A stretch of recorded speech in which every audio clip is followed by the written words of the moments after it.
네, 견뎌야 합니다. 네. 버텨야 됩니다. 광고 기법이 다양해지고 있어요. 손발이 오그라드는 광고. 여러분 버티셔야 됩니다. 여기서 나가면 여러분 루저입니다. 이겨내시기 바라겠습니다. 순우야 나왔니? 어때? 안녕하세요. 3프로TV 건설팀장입니다. 나왔냐고 물어봐 주시니 나왔습니다. 반갑습니다. 예. 아유. 예. 저는 견뎌야 된다 그래가지고 네. 이 엄중한 증시 상황에 대한 얘기를 하시는 줄 알고 역시 우리 정 대표님은 시장의 참가자들과 마음을 함께 하시는구나라고 네. 생각을 했는데 근데 두 분 옷 맞춰 입으신 거예요? 아니 오늘 점도표 보시고 이게 좀 확실히 오래 같이 뭘 아니, 하다 그러니까 보니까 오늘은 나는 이거 딱 고를 때 오늘 점을 찍어야 된다는 생각으로. 점도표임입니까? 그거 아니에요? 그런 뜻 아니었어요? 저는 이 혼란스러운 시장 점도표라고 딱 해서 체크가라를 입었지. 여기 이제 멀리서 보면 그냥 회색 느낌인데 이게 약간 다 체크가 있는 거거든요. 네. 자, 넘어가요. 여튼 중요한 건 지금 그게 아닙니다. 네, 결국 파월 연준이 뭐 0.75 할 거는 뭐 대략 다 예상을 했었고요. 네. 네, 그거는 뭐 충격까지는 아니었는데 그 뒤가 진짜 내용들이 있었던 거죠. 예, 그 0.75% 포인트 인상했을 때는 증시가 괜찮았습니다. 오히려 올랐습니다. 이렇게 우리가 예상했던 100bp 아니구나, 0.75구나 그래가지고 이 정도면 뭐 괜찮은가?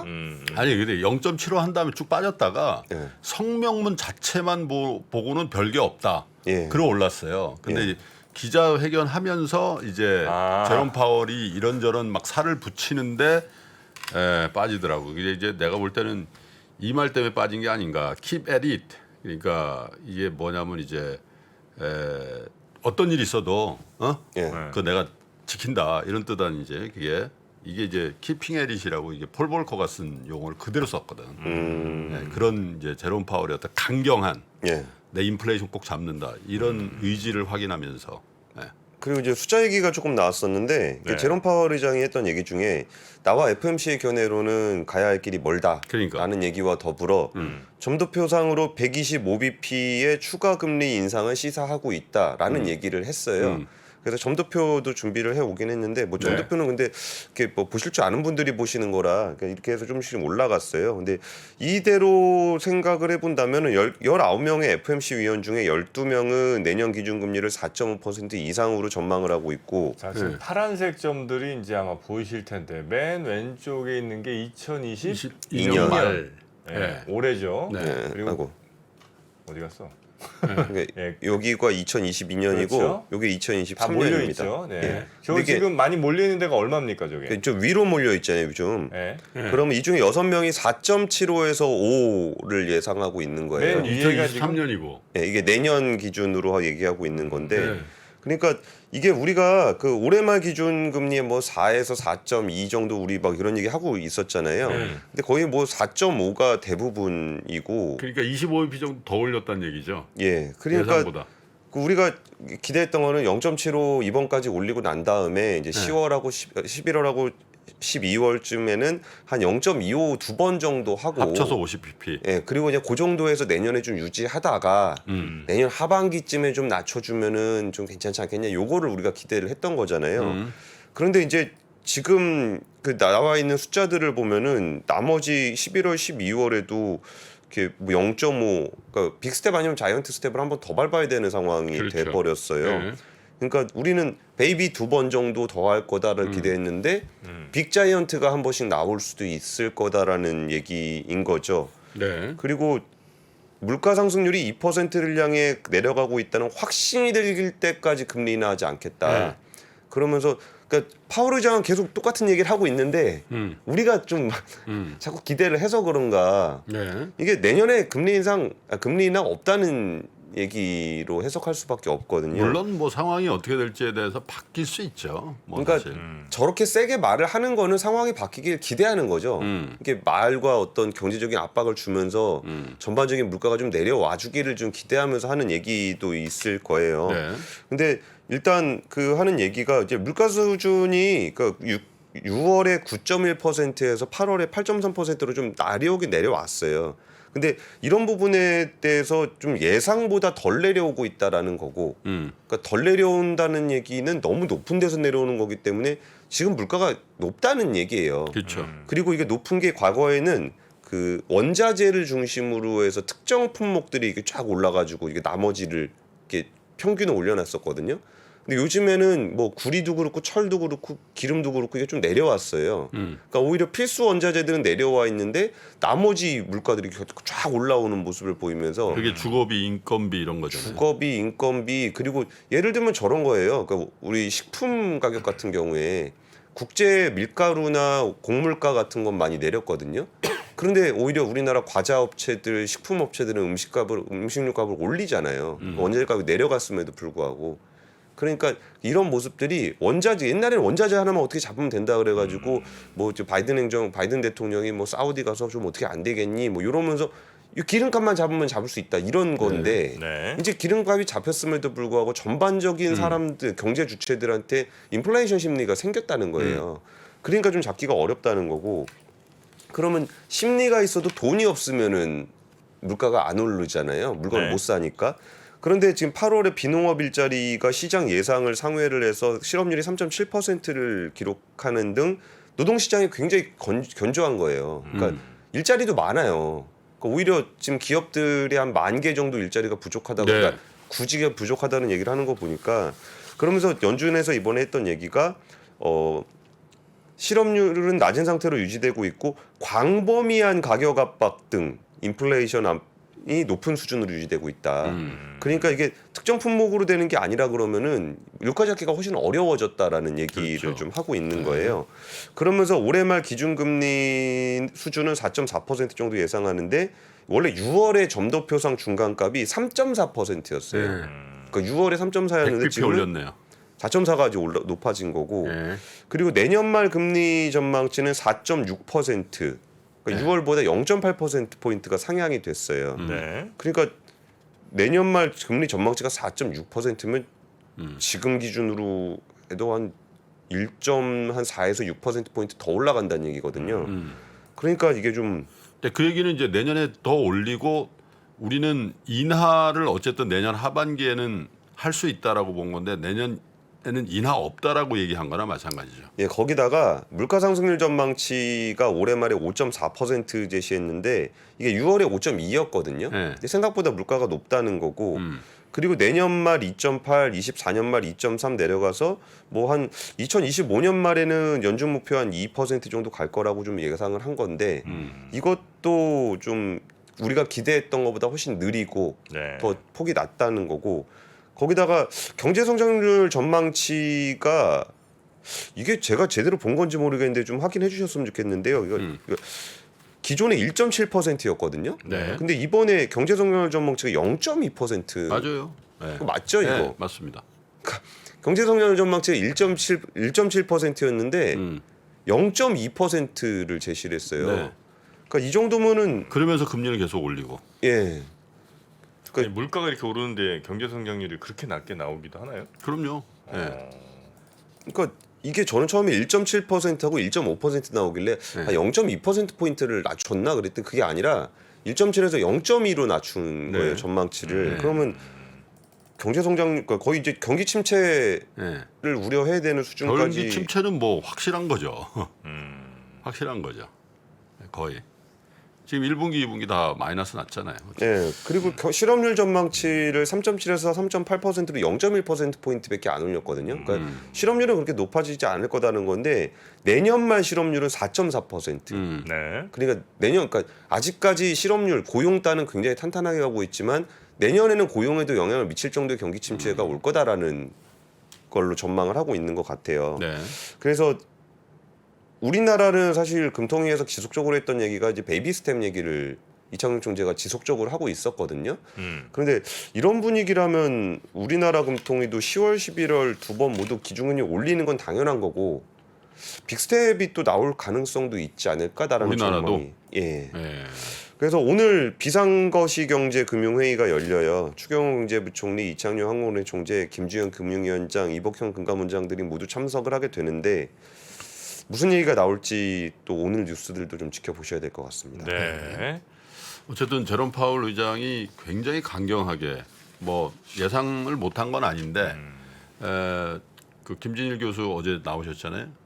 그런 부분도 그렇지만 어쨌든 본인이 실책, 본인이 트랜지토리라고 해서 벌어진 일들이거든요. 어떻게 보면은. 그래서 이제 본인이 권위가 떨어진 부분에 대한 역전을 해야 되는 어떤 그런 강한 압박이 좀 있는 것 같고, 그래서 이제 결국은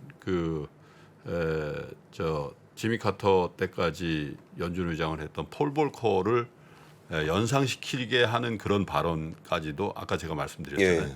그런 것들을 하면서 시장을 굉장히 긴장시키게 만드는 이런 그 기자회견의 어떤 말들이, 야 그래도 뭐 0.75니까 했던 그런 어떤 그리고 성명문 자체는 좀 건조하게 나왔더라고요. 맞아요. 별로 이제 전에 발표된 성명문에 대해서 뭐가 크게 단어가 애드업이 되고 막 그래가지고 시장에 충격을 줄 만한 그런 단어를 쓰지는 않았거든요.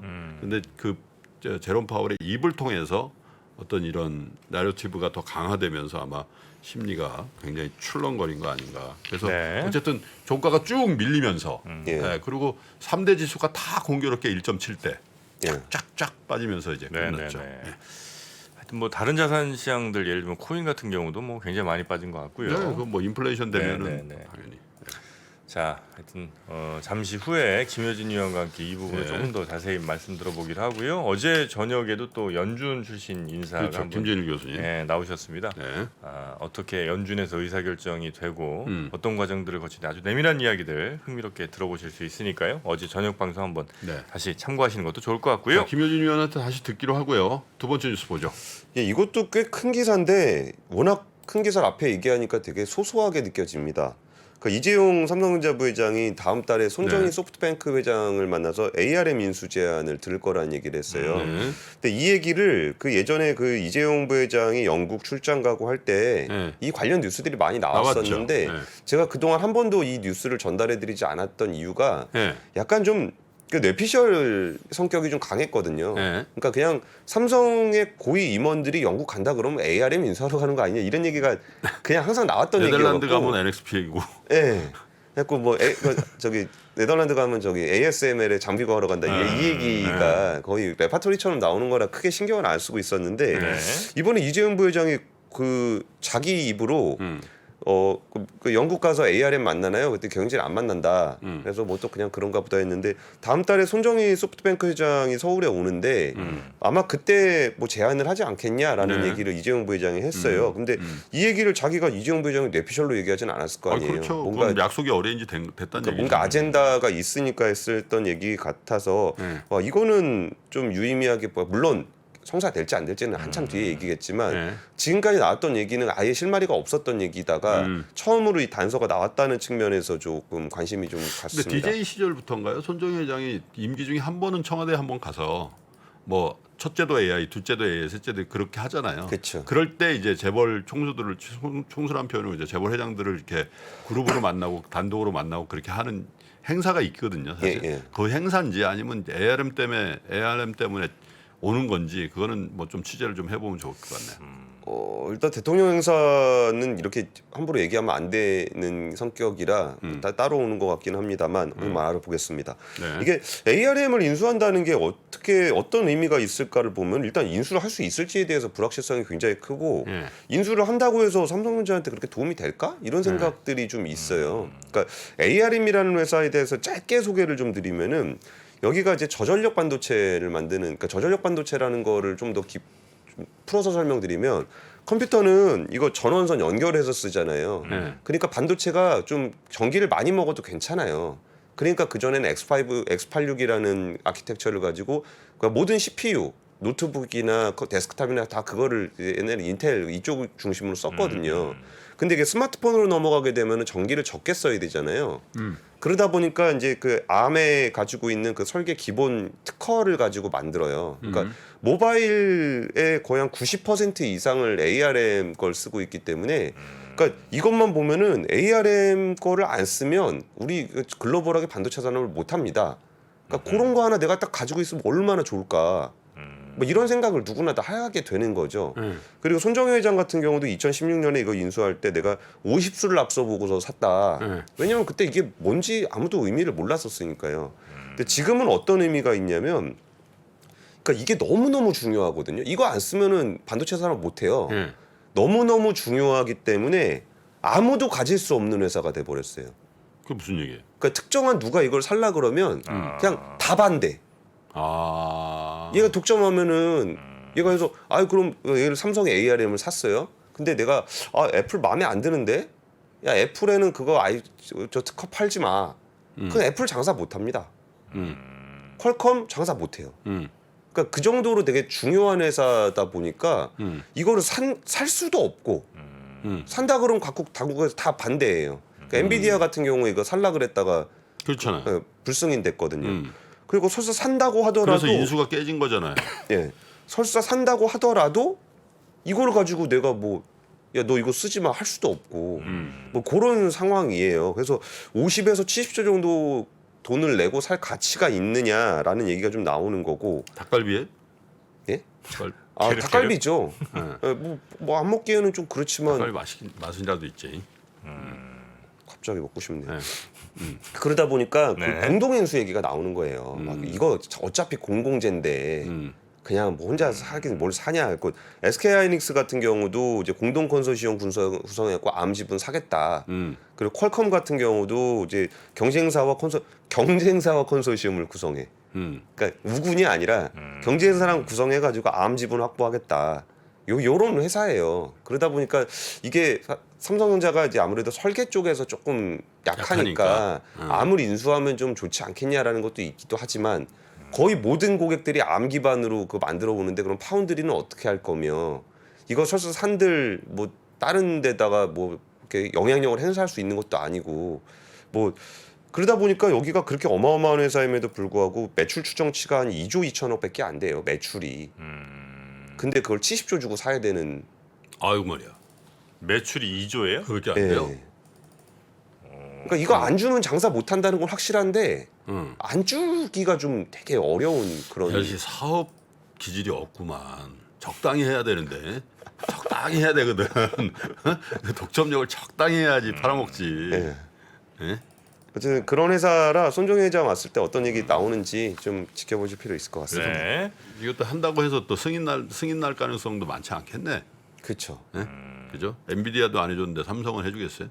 삼성은 더 심하죠. 파운드리 그러니까. 사업도 하고 있고 심지어 엑시노스에서는 직접 그걸 사용하고 있으니까 그러니까. CPU, GPU를 만들고 있으니까 좀 이게 왜 이러는지 잘 어떤 맥락인지 잘 모르겠습니다. 자, 예. 부동산 뉴스 세 번째네요. 네, 이건 좀 짧게 할게요. 그 얼마 전에 그 김프로님이 어제. 부동산 어제 그 규제 완화하는 게 지금 큰 의미는 없을 것 조회수가 같다. 10만 넘었더라.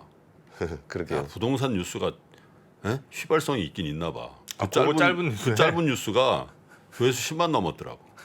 그러니까 저는 뉴스 3개나 하는데 저는 조회수 별로 안 나오고 미스터 마켓에서 하나. 아니 그 얘기는 아니고요.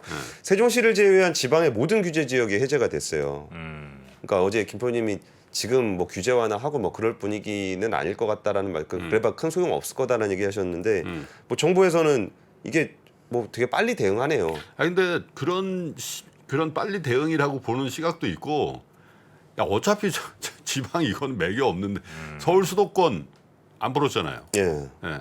그러니까 이게 뭐 빨리 대응한다는 게 뭐 잘한다 못한다 그런 얘기가 아니라 야 그 뭐 이제 부동산 경기 둔화된 지 얼마 됐다고 이렇게 좀 호들갑이라고 얘기하면 좀 속상하실 수도 있는 분도 계시겠지만 그런 느낌이에요. 그래서 지금 규제 지역 현황 관련한 거 제가 표 하나 갖고 왔는데요.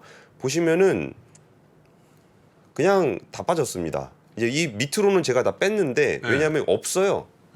그냥 그 밑에 그 부산 밑으로는 세종시 정도밖에 없고 그 규제 지역 자체가 없습니다. 그러니까 세종을 제외한 지방 수도권 외곽 지역의 조정 대상이 뭐 일부 수도권 일부 지역 좀 남고 외곽 지역은 좀 다 빠졌고요. 그래서 이제 서울 경기 지역의 일부 정도만 남아 있다라고 보시면 될 것 같아요. 규제 지역에 대해서는. 그러면 이게 어떤 효과가 있냐면은 이게 조정 지역 대상으로만 진행이 되더라도 이게 대출을 좀 받을 수가 있게 돼요. 인천 세종 지역에서는 15억 초과 주택에 대한 주택담보대출이 가능해지고 총부채 상환 비율이 40에서 50% 높아집니다. 그러니까 금융 규제를 특별히 손대지 않아도 요거를 규제 지역을 바꿈으로써 금융 규제가 완화되는 효과를 내요. 그래서 지금 나온 거는 뭐 이런 식으로 되게 전 부동산 시역의 지역 기준으로는 굉장히 넓은 지역을 커버하는 규제 완화책이 나왔다. 그렇다. 뭐 정도만 전해드릴 건데 제가 지난번에도 말씀드렸던 것처럼 지난 정부에서 부동산 잡는다고 그렇게 많은 정책을 냈는데 역효과만 됐잖아요. 그러니까 부동산 가격이 이제 소폭 하락하는 분위기에서 규제 완화책이 나오고는 있는데 그렇다고 해서 큰 약발이 흐름이 있겠냐? 달라지지는 않을 거예요.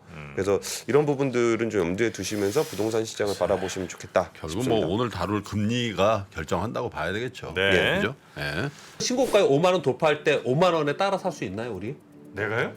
5만 원이 다시 내려가서 2만 원까지 와서 2만 원 떨어지면 신저가예요. 거기서 구매해서 쓸 수 있나요?